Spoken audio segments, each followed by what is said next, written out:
Jacqueline, and today I will be discussing about the U.S. intended withdrawal from the Paris Climate Agreement. A world overheating, species dying off, future generations in danger, and no one cared. Former British Prime Minister Margaret Thatcher approached the UN General Assembly in 1989 to issue a grave warning and a call for action. She said before those assembled, "The problem of global climate change is one that affects us all, and action will only be effective if it is taken at an international level."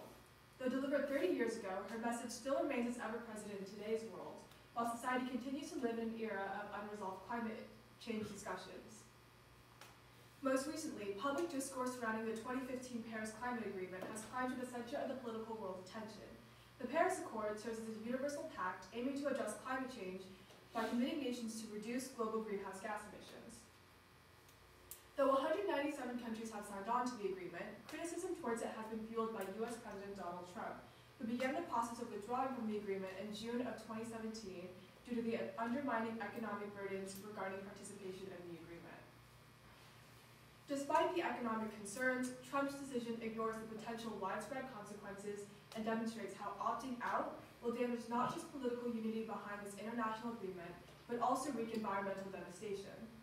Thus, in the following presentation, I will be addressing the environmental, political, and economic ramifications associated with the United States' intended withdrawal from the Paris Agreement. And I will be beginning with the environmental implications. Having come about specifically at the request for global climate action, the Paris Agreement is grounded in the belief that climate change is a common concern of humankind, and mitigation can only occur when those who have brought about the problem respond with country-driven action on a worldwide scale. As the Paris Agreement is predicated on joint action, the U.S. threatens more than just itself when deciding not to work towards the goal of the agreement, being the second largest carbon polluter of the world. Despite only consisting of about 4% of the world's population, it emits about 15% of global carbon emissions in the global atmosphere.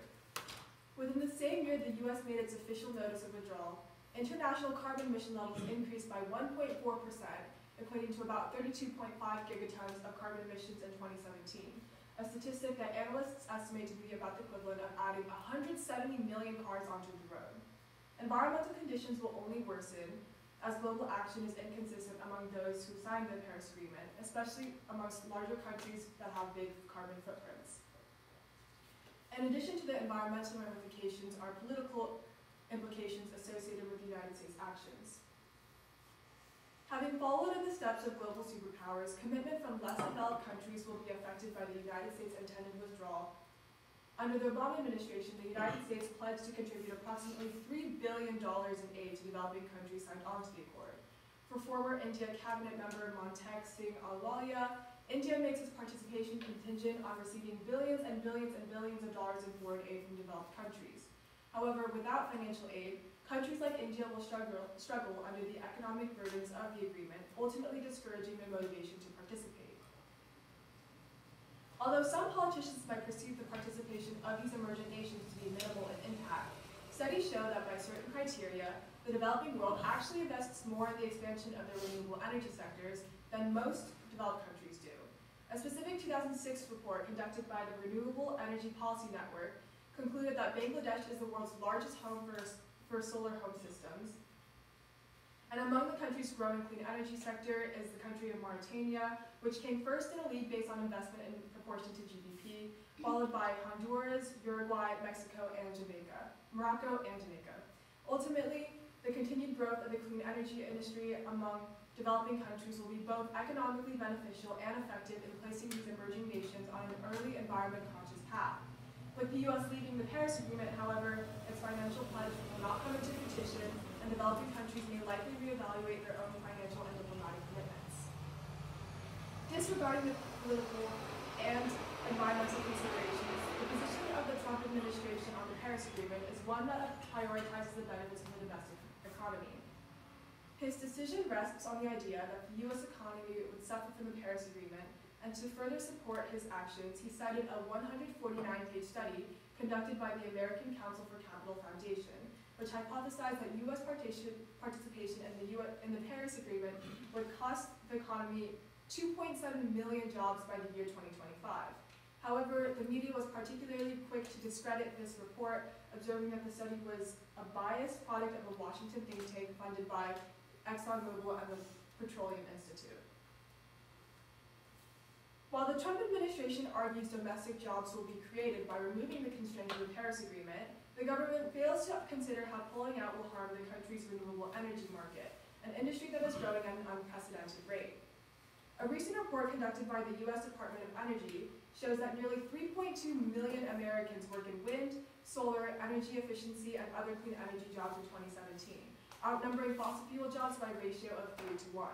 Moreover, in 2017, U.S. investments in the wind and solar energy exceeded $40 billion.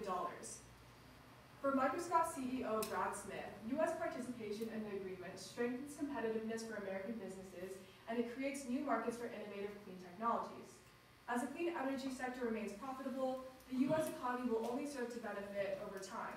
Consequently, although the U.S. does have potential for strong continued growth in the wind and solar sectors, failure to comply with the Paris Agreement will slow this growth and cause more strain on the U.S. job market.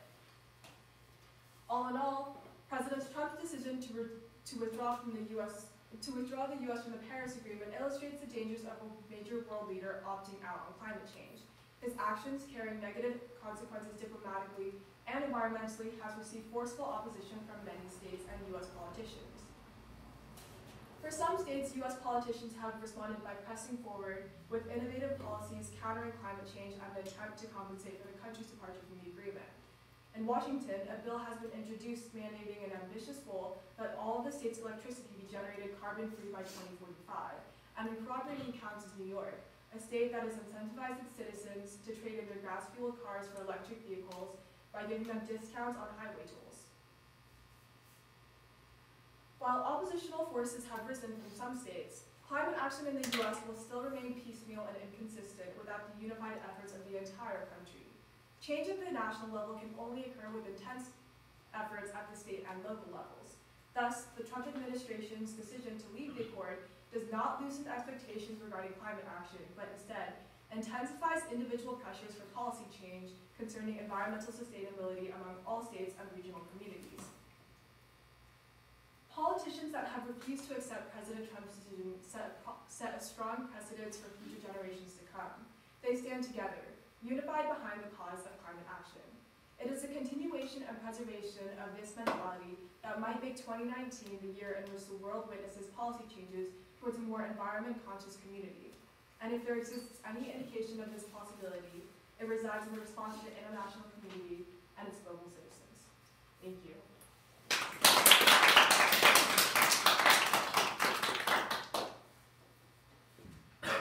Thank you, Jackie. Can you tell us about some of the strategies you use to gather your information and evidence? Yes, so I found it particularly effective to first determine the perspectives that I wanted to research, and from there I would look for evidence for each perspective. That way my research scope was a little bit more narrow and directed.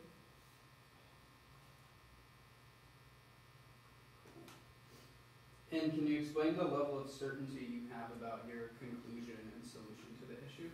I feel fairly certain, but because this is such a recent event, it is hard to predict and analyze whether or not such change at a local and regional level can really have that much of an impact. Personally, I feel pretty confident just from reading journal articles and op-eds from various politicians, but again, this is all hypothetical, and in time we will see the consequences. Thank you.